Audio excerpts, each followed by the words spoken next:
오늘 주시는 말씀 함께 찾도록 하겠습니다. 마태복음 17장 24절에서 27절까지 말씀입니다. 마태복음 17장 24절에서 27절까지 말씀입니다. 한 절씩 교독하도록 하겠습니다. 가버나움에 이르니 반세겔 받는 자들이 베드로에게 나와 이르되 너희 선생은 반세겔을 내지 아니하느냐.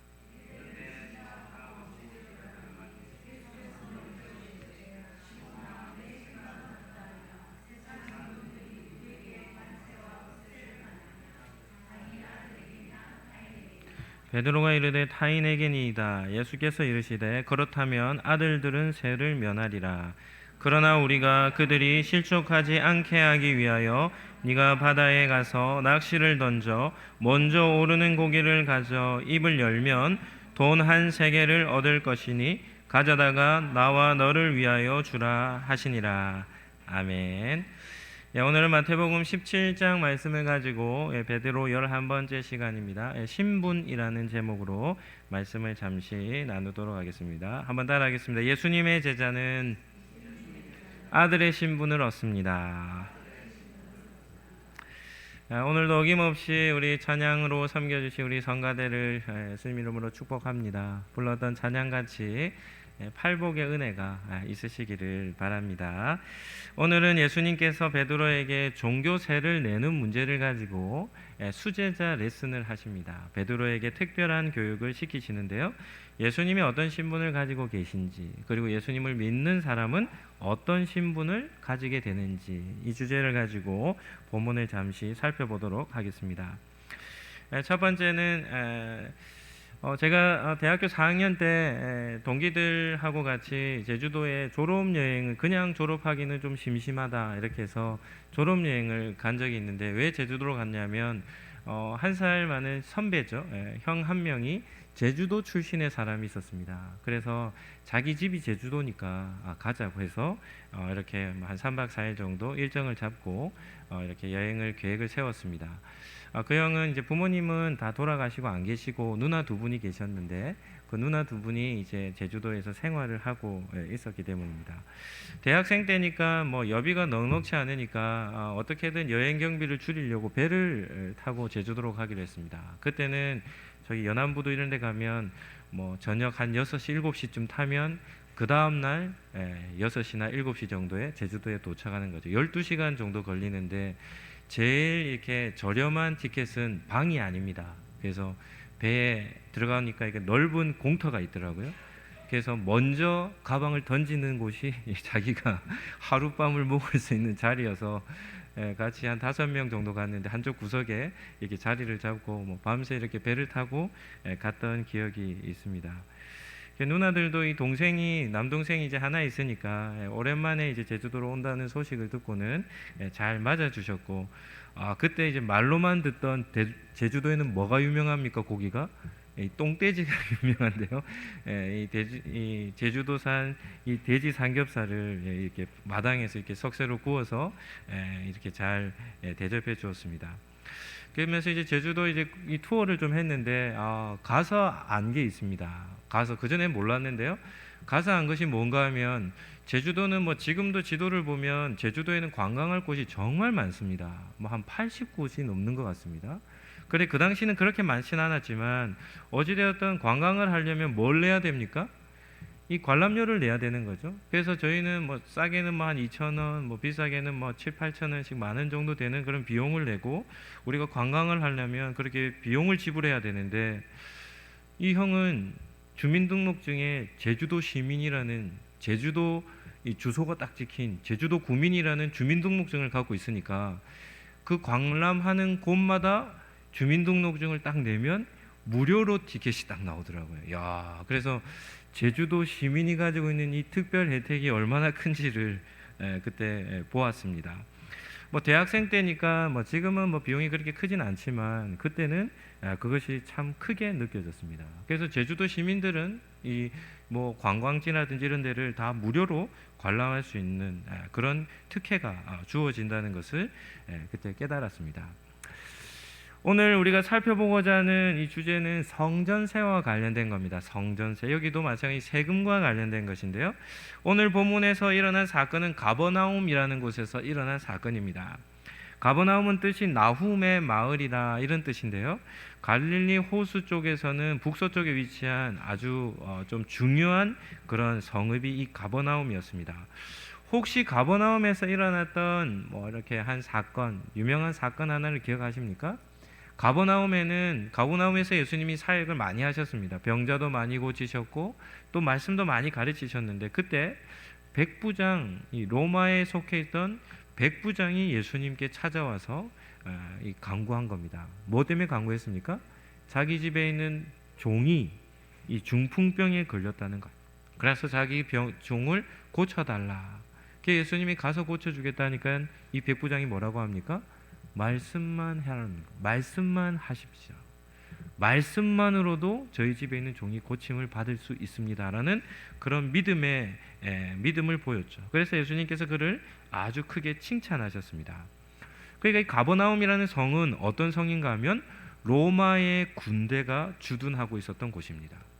그리고 세금을 거두는 세관도 있었습니다. 그러니까 그만큼 중요한 지역이 이 가버나움이었습니다. 그래서 그런지 예수님은 이 가버나움에서 많은 사역을 행하셨음을 보게 됩니다. 그런데 이 가버나움은 오늘 읽은 마태복음 이 17장이죠. 마태복음은 누가 기록했습니까? 예수님의 제자 중에 한 사람이었던 누구였죠? 세리라고 하는 마태입니다. 세리 마태. 이 세리 마태가 어디에서 원래 산 사람이냐면 가버나움 출신입니다.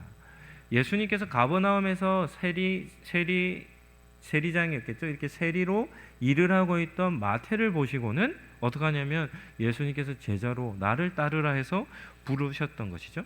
그러니까 이 가버나움은 누구에게 익숙한 장소입니까? 오늘 읽은 마태복음을 기록한 이 마태에게는 익숙한 장소였죠. 그곳에는 자기들의 직장 동료들도 있었을 것이고 또 자기가 아는 사람들이 많이 있었겠죠. 그러니까 친숙한 동네이지만 그럼에도 한편으로는 좀 부담스럽지 않았을까 이렇게 생각이 됩니다. 왜냐하면 세리들이 마태를 보면 어떤 생각을 가지겠습니까? 세리로서 부자로 살 수 있는데 그 좋은 지금으로 보면 어떤 직업입니까? 공무원과 같은 어떤 직업을 내려놓고 저 예수라고 하는 촌 출신의 젊은이를 따르기 시작한 것을 보면 참 어리석게 생각하지 않았겠습니까? 유대 종교 지도자들에게 이 마태는 세리였으니까 죄인 취급을 당했습니다. 그러나 예수님을 따르고 난 이후에도 여전히 좋지 못한 시각을 가졌을 것입니다. 그래서 이 마태에게 있어서는 다른 제자들은 잘 모르겠지만 마태에게 있어서 이 가버나움은 특별한 장소였던 것 같습니다. 그런데 가버나움에는 로마의 세관만 있었던 것이 아니라 성전세를 거두는 종교세관도 있었음을 알 수 있습니다. 여기서 나오는 이 종교세는 어떤 개념인가 하면 하나님께서 이스라엘 백성을 애굽에서 구원해내실 때 마지막 10번째 재앙이 무슨 재앙이었습니까? 장자의 죽음이라는 재앙입니다. 이것은 정말 중요한 사건인데요. 앞에 9가지 사건보다 이 10번째 마지막 이 장자의 죽음이라는 이 사건이 제일 중요한 사건입니다. 이 사건을 계기로 절기가 만들어졌습니다. 어떤 절기입니까? 유월절이라는 절기를 만드셨어요.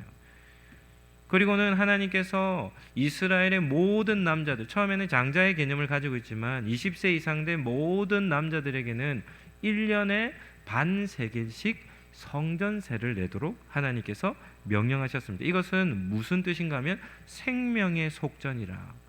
하나님께서 애굽에서 그들을 구원해 내실 때 모든 남자들 생명을 구원한 값으로 어떻게 하냐면 1년에 반세겔씩 성전세를 낼 것을 말씀하셨습니다.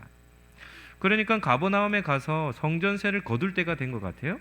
성전세를 받는 사람이 예수님께서 성전세를 내지 않고 그냥 지나가시니까 베드로에게 나와서 이렇게 묻는 겁니다. 너희 선생은 반세겔을 내지 아니하느냐 이렇게 묻는 거죠. 그때 베드로가 뭐라고 얘기합니까? 오늘 본문 25절에 보면 내신다 이렇게 얘기합니다. 그러니까 이스라엘 백성, 나는 하나님께 속한 백성입니다라는 정체성을 가진 사람이라면 성전세를 내는 것이 어떤 겁니까? 너무나 당연한 것임을 볼 수 있죠. 그래서 베드로는 예수님께 예수님 성전세를 내십니까 내시 않습니까를 묻지도 않고 베드로가 뭐라고 얘기합니까? 내신다라고 대답을 한 겁니다. 오늘 본문에서 중요한 것이 이제 예수님과 베드로와의 대화입니다. 25절 말씀 우리 같이 한번 볼까요? 25절 말씀입니다. 이르되 내신다 하고 같이 한번 읽어볼까요? 집에 들어가니 예수께서 먼저 이르시되 시몬아 내 생각은 어떠하냐? 세상 임금들이 누구에게 관세와 국세를 받느냐? 자기 아들에게냐 타인에게냐? 25절에 보면 예수님께서 그 말을 베드로와 이 세금을 이 종교세를 받는 사람과의 대화를 알고 계셨던 것 같습니다. 그리고는 예수님이 어떤 마음을 품으셨냐면 이 종교세를 내는 문제를 가지고 수제자 레슨을 해야 되겠다라는 마음을 품으신 거죠. 그래서 이것을 베드로 집에 들어갔을 때 베드로가 예수님께 예수님 종교세를 내야 됩니다 이렇게 말한 것이 아니라 누가 먼저 이야기를 꺼내십니까? 예수님께서 먼저 베드로에게 알고는 물으시는 겁니다. 시몬아 너의 생각은 어떠하냐 묻는 겁니다. 세상의 임금들이 누구에게 이 세금을 받느냐는 겁니다. 자기 아들들에게냐 아니면 타인에게냐 이렇게 묻는 것이죠. 어려운 질문입니까? 쉬운 질문입니까? 너무나도 상식적인 질문입니다. 예수님은 지금 아들과 왕과 아들의 관계를 통해서 세금 문제를 다루고 계시는 것이죠. 누가 세금을 냅니까? 왕이 아닌 타인입니다. 타인은 어떤 개념입니까? 왕과 왕에게 속한 가족이 아닌 다른 백성들을 뜻하는 것이 아니겠습니까? 여기서 중요한 것은 감면 대상입니다. 누가 감면 대상이 됩니까? 왕에게 속한 자녀들은 세금에서 감면된다는 겁니다. 모르겠습니다. 요즘 시대는 이런 것이 뭐 이게 잘 통용될지는 모르겠지만 어쨌든 예수님 당시 시대에는 왕족은 세금을 내지 않았던 것 같습니다. 26절에 보시면 베드로가 이렇게 대답합니다. 타인에게입니다. 예수께서 이르시되 그렇다면 아들들은 세를 면하리라 이렇게 대답을 하는 것이죠. 질문 한번 해보겠습니다. 예수님은 왜 베드로에게 이런 질문을 하셨겠습니까? 단지 세금을 면하는 대상이 왕의 아들들이기 때문에 그 말을 하시기 위해 하셨던 말씀일까요? 그렇지 않습니다. 예수님은 세금 문제를 다루시지만 실제적으로는 무슨 문제입니까? 종교 세금 문제입니다. 그냥 국가에 내는 세금이 아니라 종교 세금을 내는 문제를 다루는 것이죠. 그래서 예수님이 말씀하시고자 하시는 이 본문에서는 우리가 세 가지 개념을 알아야 하는데 첫 번째는 성전이라는 개념입니다. 성전. 성전은 어떤 곳입니까? 성전은 거룩한 집입니다. 다시 말하면 하나님께서 임재해 계시는 집이죠. 또 다르게 표현하면 하나님이 거하셨던 왕궁이라 이렇게 표현할 수 있습니다. 예루살렘 성에는 뭐와 뭐가 있었습니까? 왕이 거했던 왕궁이 있었고 그리고 뭐도 있었습니까? 하나님이 거하셨던 성전이 있었습니다. 질문하겠습니다. 왕궁과 성전을 비교한다면 둘 중에 뭐가 더 상위 개념입니까? 왕궁이 더 상위 개념입니까? 성전이 더 상위 개념입니까? 성전이 더 상위 개념입니다. 이스라엘은 원래 누가 다스리는 나라입니까? 하나님께서 다스리시는 나라입니다. 시내산 아래에서 이스라엘 백성과 공적으로 이번 주 출애굽기를 읽으신 분이면 24장에 보시면 하나님께서 공식적으로 이스라엘 백성들과 뭘 체결합니까? 왕과 백성의 언약을 체결합니다. 나는 너희의 하나님이 되고 너희의 왕이 되고 너희는 나의 백성이 될 것이다. 그래서 이스라엘을 다스리는 분은 하나님이셨죠. 그런데 이스라엘 백성들이 뭐라고 합니까? 보이지 아니하는 하나님보다 누구를 원한 겁니까? 눈에 보이는 다른 나라들과 같이 우리에게 다스리는 무슨 왕을 구한 겁니까? 인간 왕을 요구한 겁니다. 그래서 하나님이 그들의 요구를 들으시고 이스라엘의 왕을 세우셨는데 인간 왕과 하나님과의 관계가 어떠합니까? 실질적으로 다스리시는 분은 누굽니까? 하나님이시요. 인간 왕은 어떤 왕입니까? 다른 나라들과는 다르게 이스라엘의 인간 왕은 대리왕입니다. 누구를 대신하는 겁니까? 하나님을 대신하는 것이죠. 그러니까 다윗이 왕이 되었습니다. 그 왕은 절대자죠. 모든 것을 다 할 수 있는 것이 왕이 아닙니까? 왕이 죄를 짓는다 해도 누구 신하 하나가 얘기할 수 있습니까? 없습니까? 아무런 말을 할 수 없는 것이 왕의 이 고난이 아닙니까? 그런데 왕이 다윗이 밧세바를 범하니까 누가 찾아와서 책망합니까? 나단이라는 선지자가 책망하는데 왜 책망을 왕인데도 받습니까? 다윗은 이스라엘의 왕이었음에도 불구하고 누구의 법을 지켜야 하기 때문입니까? 하나님의 법을 지켜야 하기 때문입니다. 이런 것을 보면 누가 더 상위 개념입니까? 이스라엘에는 하나님이 계셨다는 것과 성전이 상위 개념이었음을 기억해야 합니다. 두 번째는 성전세입니다. 성전세는 모세 시대에 하나님이 명령하신 것입니다. 남자라면 20세 이상 된 남자라면 1년에 반세겔씩 이 성전의 세를 내라는 것, 생명의 속전을 내라는 겁니다. 이것은 큰 금액이 아니었습니다. 그래서 누구든지 가난한 사람도 낼 수 있을 만큼 이 금액이 작은 금액이었죠. 그런데 여기서 중요한 것이 무엇인가 하면 성전세를 내는 대상이, 질문하겠습니다. 왕과 왕의 아들도 성전세를 내야 될까요? 내지 말아야 할까요? 국세가 아닙니다. 성전세는 왕과 그의 아들도 내야 됩니까? 내지 말아야 합니까? 내야 합니다. 왜요? 하나님의 집에 드리는 성전 세금이기 때문에 왕이라고 하더라도 세금은 면할지는 모르겠지만 무엇은요? 성전세는, 종교세는 면할 수 없었던 겁니다. 성전세에서 제외되었던 대상들이 있습니다. 누군가 하면 제사장들과 레위인들입니다. 이들은 뭐 하는 사람들입니까? 성전에서 봉사하는 자들이죠. 그래서 이 성전세를 면제받았던 사람들은 누구입니까? 제사장과 레위인들이었습니다. 세 번째는 성전세를 면제받는 대상을 오늘 본문에서는 예수님께서 뭐라고 얘기하시냐면 아들들이라 이렇게 얘기합니다. 아들들이라. 성전세를 면제받았던 대상을 아들들, 복수형을 사용하시는 거죠. 그럼 예수님이 말씀하신 여기서 아들들이라는 개념은 아주 특별한 신분을 가진 대상들입니다. 이들은 이스라엘의 왕의 혈통보다도 어떻습니까? 특별한 대상입니다. 왕과 왕자들도 성전세를 냅니까? 내지 않습니까? 그들은 낸다고 했는데 예수님께서 말씀하신 여기서 아들들은 성전세의 감면이 되는 겁니다. 또한 제사장과 레위인들보다도 더 신분이 높은 자들입니다. 제사장과 레위인들은 성전에서 뭐 하는 사람들입니까? 봉사자들이죠. 그들을 향하여 아들이라 칭합니까? 칭하지 않습니다. 그런데 예수님께서는 왕의 아들들이라 칭하며 제사장과 레위인들보다도 더 높은 신분을 가진 아들들이 있음을 말씀하신 것이죠. 그래서 예수님께서 말씀하신 아들들을 풀어서 표현한다면 성전의 왕이신 하나님의 아들들, 이렇게 표현할 수 있는 겁니다. 예수님은 당신을 가르쳐서 성전세를 면제받을 대상이다 이렇게 말합니다. 첫 번째는 예수님이 그 아들임을 말씀하고 있는 것이죠. 그런데 예수님은 자신만 아니라 자기 외에도 또 다른 대상들이 있다는 겁니다. 그래서 아들들이라는 복수형을 사용하시는 거죠. 그 다른 대상들이 누구이겠습니까? 그들이 바로 예수님을 믿는 성도들을 뜻하는 겁니다.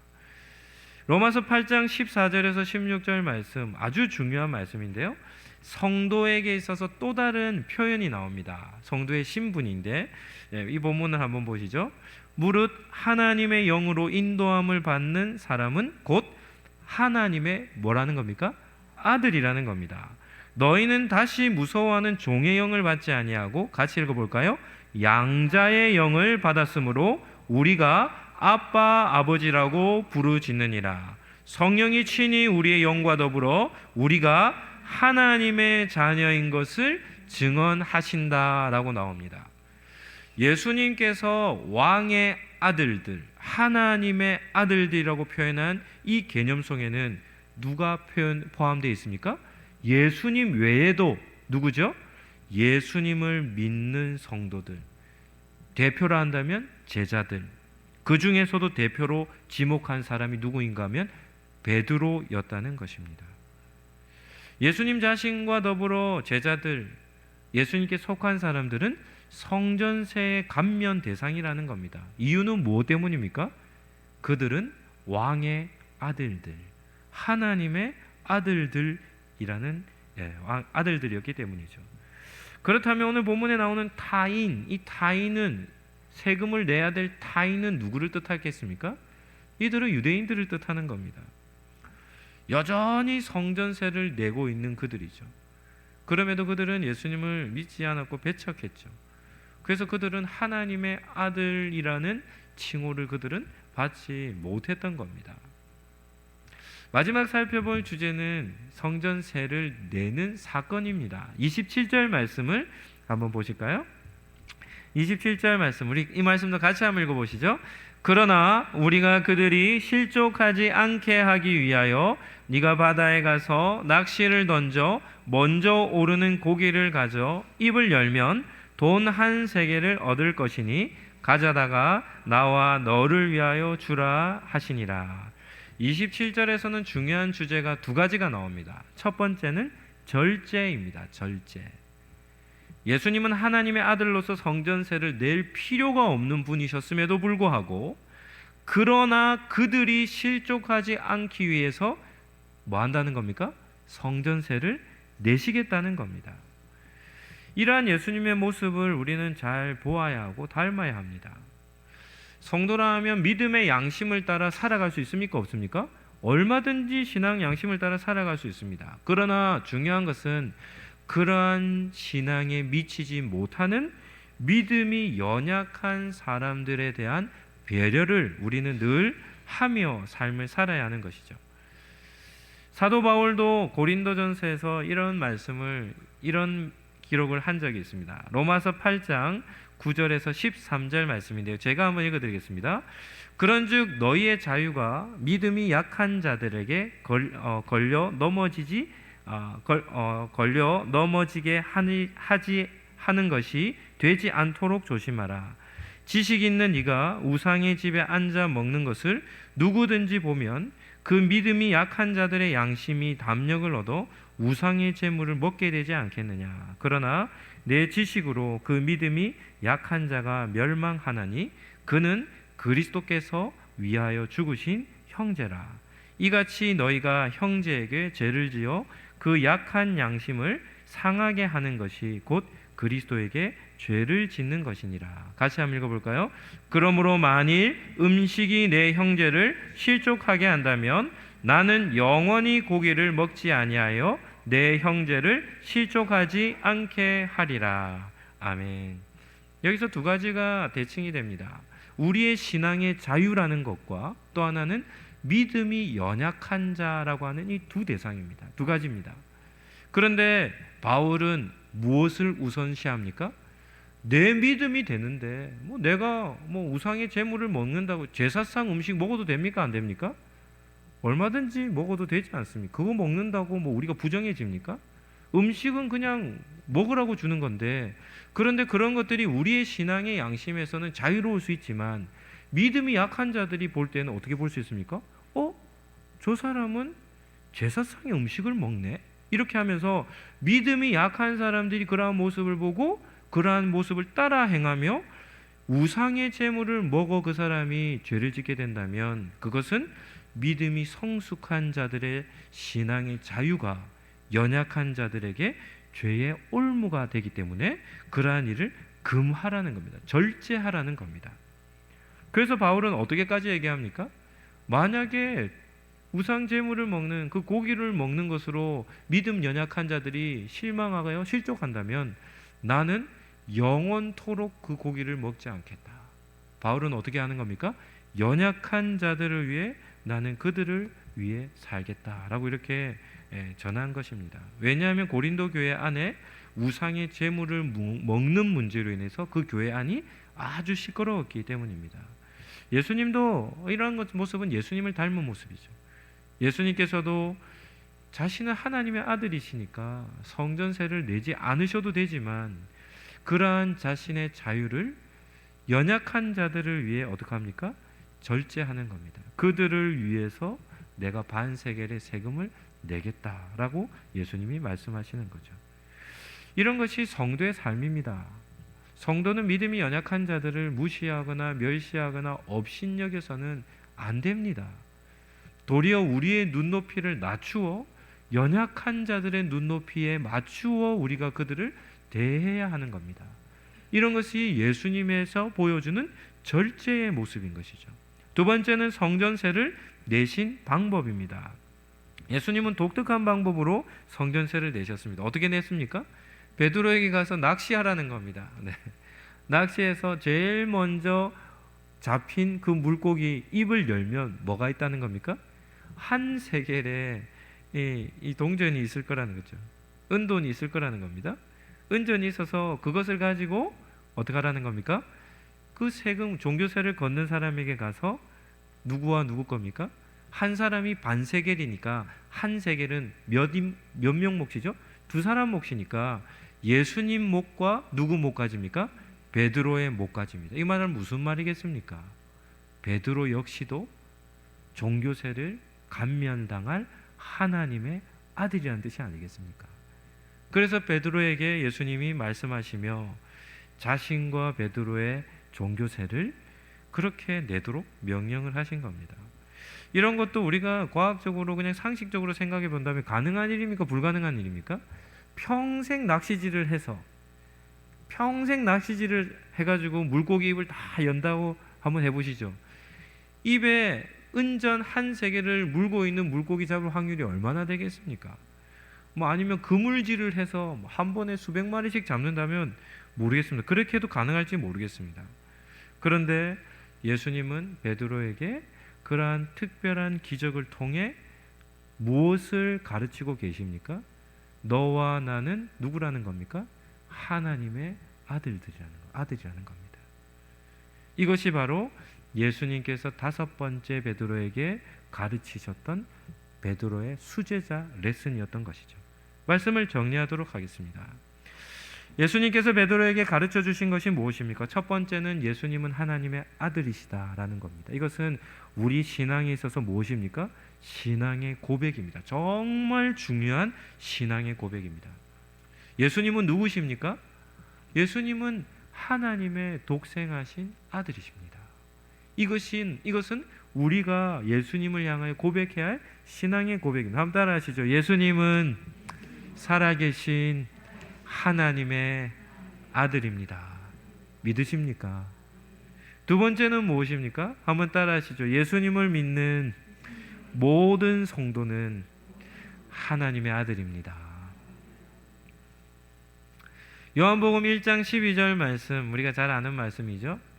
우리 본문을 띄워주시겠습니까? 영접하는 자 곧 그 이름을, 예수님의 이름을 믿는 자들에게는, 같이 읽을까요? 하나님의 자녀가 되는 권세를 주신다는 겁니다.